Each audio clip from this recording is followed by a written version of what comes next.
السلام علیکم ورحمۃ اللہ وبرکاتہ۔ بسم اللہ الرحمن الرحیم۔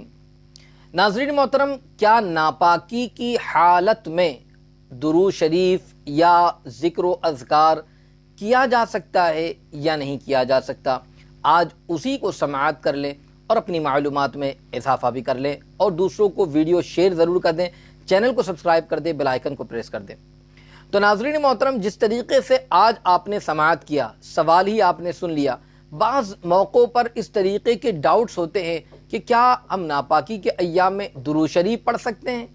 کیا ذکر کر سکتے ہیں، اللہ تعالیٰ کا نام لے سکتے ہیں یا نہیں لے سکتے ہیں، یا کوئی وظیفہ وغیرہ اگر پڑھنا چاہے تو پڑھ سکتے ہیں یا نہیں پڑھ سکتے ہیں۔ تو یاد رکھ لیجئے کہ بالکل ناپاکی کی حالت میں اگر آپ کسی وظیفے کو پڑھنا چاہے، یعنی کوئی اللہ کا نام لینا چاہے، درود شریف پڑھنا چاہے، ذکر کرنا چاہے، قرآن شریف کے علاوہ اگر آپ کچھ پڑھنا چاہتے ہیں تو آپ پڑھ سکتے ہیں، جائز ہیں۔ بہتر اس کے لیے یہ ہے کہ کلی کر لیں، اور کلی کرنے کے بعد جو ہے آپ پڑھیں، مگر بغیر کلی کیے کسی نے ایسے ہی کوئی ذکر کر لیا، بغیر کلی کے کسی نے ایسے ہی کوئی درود شریف پڑھ لیا، ذکر کر لیا، استغفار کر لیا، یا اللہ تعالیٰ کا کوئی نام لے لیا، تو یاد رکھ لیجئے اس میں بھی کوئی حرج نہیں ہے۔ فتاوی عالمگیری کے اندر ہے کہ قرآن مجید کے علاوہ کوئی دوسرے وظیفے، کلمہ شریف ہے، ایمان مجمل مفصل ہے، یا ذکر و اذکار ہے،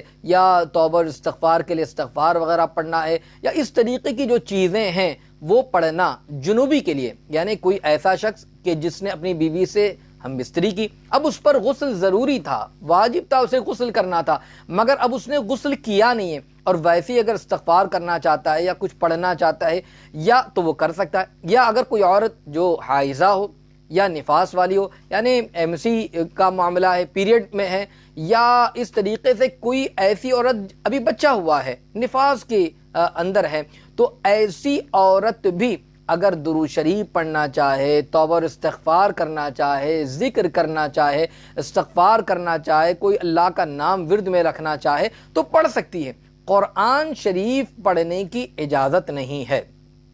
تو قرآن شریف کے علاوہ تمام ذکر و اذکار وظائف کو پڑھنا اس کے لیے جائز ہے، درست ہے، بلکہ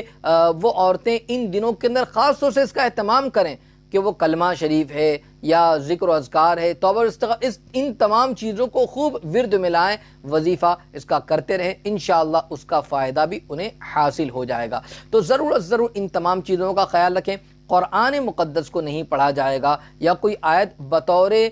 تلاوت قرآن مقدس ہی کی نیت سے نہیں پڑھی جائے گی، اس کا خاص خیال رکھیں۔ اللہ تعالیٰ ہم تمام کو اس کا ذکر خوب کرنے کی توفیق عطا فرمائے، آمین۔ السلام علیکم ورحمۃ اللہ وبرکاتہ۔